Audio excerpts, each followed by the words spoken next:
What's up, everybody? You're listening to Money in the Bank. I'm your host, Shontis, and today we're discussing pivotal games in the Panthers 2020 season. If you listened to our last episode of the Panthers Brawl podcast, you heard us talk about our predictions for the Panthers' upcoming year. And we had them pegged at the end of the day to go 7-9, which I think is maybe a little generous, but we are still fans at the end of the day. So we're still going to give our team the benefit of the doubt. So, with that being said, what are some key games that we all should look to that could possibly swing our season?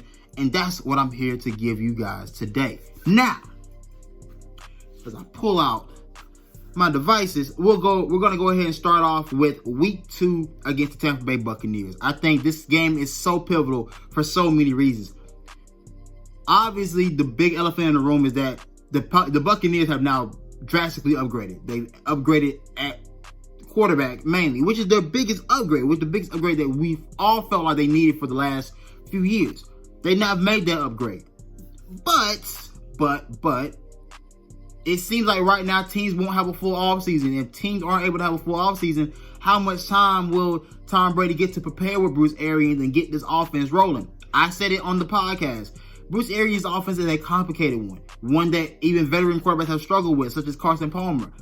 It's not going to be an easy transition it won't be an easy transition for Tom Brady if he can't spend the time with Arians coaching him throughout the process of him learning this offense. I think just learning it on your own and trying to work it on your own won't work. This isn't New England. He can try to take control of this system, but this is going to be very different than Peyton Manning going to Denver. If you remember Peyton Manning going to Denver, for one, he had a regular offseason.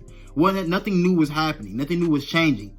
And he came right in and started hot. He threw for over 4,500 yards and over 35 plus touchdowns in his first year as a starter in Denver. I don't think Tom Brady's going to have that type of year. Tom Brady's physical attributes are waning. And again, he's still going to have to transition. It's early in the season. In week 2, like I said on the podcast, defenses are always ahead of the offense at this point in time of the season. So I expect Carolina. This is a key game for me. I think you beat Las Vegas to start off the year, and hopes you beat Las Vegas to start the year off. Beating Tampa would be huge because it's going to pay huge dividends down the road when you need wins later on in the year to possibly make the playoffs. Now, obviously, I don't have this team pegged as a playoff team, but that's a huge game for Carolina. Now, as we keep rolling through the schedule, I say the big one, another key game is going to be against Chicago in week 6. By the time you get to week 6, we're looking at, remember, you play Las Vegas to start the year off against the Raiders, Tampa Bay in week 2, week 3 you have the Chargers, week 4 the Cardinals, week 5 the Falcons, and then week 6 you have Chicago back at home after you come off the road against playing Atlanta. I don't think you're going to win many games on the road this year with this team, especially against good teams. But I think coming back home against Chicago, possibly starting out 4-2 within the first 6 games, that is absolutely huge. And this is a key moment for Carolina at this point because Chicago is struggling with the fact they don't know who their quarterback is going to be. So possibly this is a steal kind of game. This will be a huge win. This won't be an easy game by any means because Chicago's defense is top tier. It's like that. So winning that game would mean a lot. It will show that you're making a lot of progress on the offensive side of the ball, or your defense has stepped up to the plate. Again, by week 6, teams start to figure out who they are, and Carolina could ride the momentum of some early season wins. You know, there's always a handful of teams that are unexpectedly good early in the year, and they tend to fall off in the back half. I think Carolina may be one of those teams.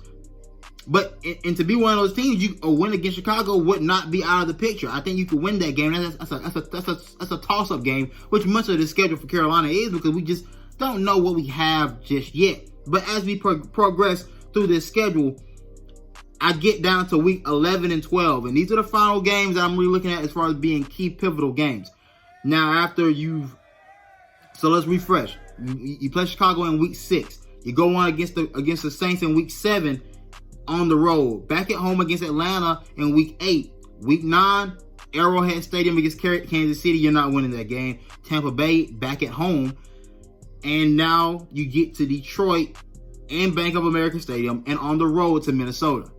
That stretch of games between week 7 through week 10 is tough. Saints, Falcons, Chiefs, and Bucks. That's a tough stretch of games. If you can come out on that, depending on how you come out of those 4 games, out of those 4 games, you would have to split. And then I just personally don't think you're going to do that. I personally don't think you're going to split those games. But to go into week 11 and 12 right before your bye week, those are huge. Detroit's a winnable game. Minnesota, also a winnable game. It's a very winnable game, depending on what you have. I think you can beat Detroit either way. Either way it goes, I think Carolina's better than Detroit as of now. But playing in Minnesota, that's a tough one. That's one you have to go in there and steal in US Bank Stadium. But these are 2 of the big time games. I feel that we're in November. We're in late November at this point. Transitioning into December, playoff time is definitely among us. Playoff hunt is full-fledged by week 11 and 12. And then you go into a bye week, and then after the bye week, your schedule isn't necessarily awful. It's Denver in week 14, Green Bay in week 15, in Lambeau. Maybe that's going to be tough because of the weather. Washington, FedEx Field, but it's still not a great team. And New Orleans to end the year off. But again, the key games for me, like I said, are going to be Tampa Bay in week 2, week 6 against Chicago, and week 11 and 12 against the Lions and the Vikings. Those are key games. The NFC North is basically going to be where Carolina may have to feast, because that's a division that's kind of weird. It's kind of a weird division.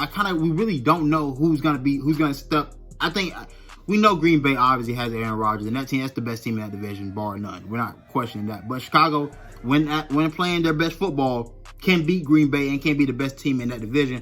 But again, a team that's still very topsy-turvy because of their quarterback situation. Those games against the NFC North will be the most pivotal in determining whether Carolina can make a playoff push and possibly break in as a wild card. But for me, that's all I have for you guys for today for Money in the Bank. Keep listening, keep subscribing to the Brawl Network YouTube channel, and keep listening to the Panthers Brawl. And hey, baby, order some of that merch. We need that. I want that. But that's all we have for Money in the Bank today, man. I'm out.